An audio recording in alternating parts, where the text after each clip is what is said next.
স্বামী বিবেকানন্দকে প্রশ্ন করা হয়েছিল, তুমি কোথা থেকে এসেছো? বলছে, আমি বাংলা থেকে এসেছি। ও বাংলা থেকে এসেছো, তুমি বাঙালি? বলেছে, হ্যাঁ আমি বাঙালি। তোমার ধর্মের নাম কি? বলেছে, আমার ধর্মের নাম সনাতন ধর্ম। তোমার ধর্ম গ্রন্থের নাম কি? স্বামী বিবেকানন্দ গর্জে ওঠে সেই শিকাগো শহরের মধ্যে বলেছিলেন, আমার সনাতন ধর্মের গ্রন্থের নাম হচ্ছে শ্রীমৎ ভগবত গীতা।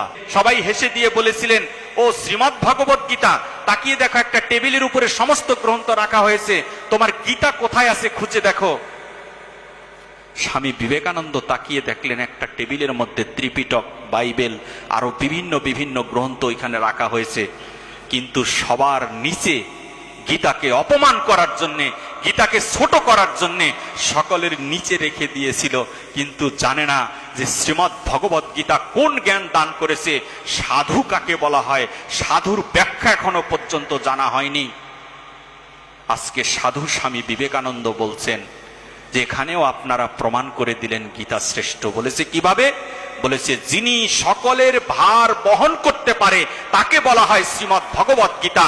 আজকে আপনার এই আসরেও প্রমাণ হয়ে গেল, সকলের ভার যিনি বহন করছেন এখনো বসে বসে, তার নামেই হচ্ছে শ্রীমৎ ভগবত গীতা।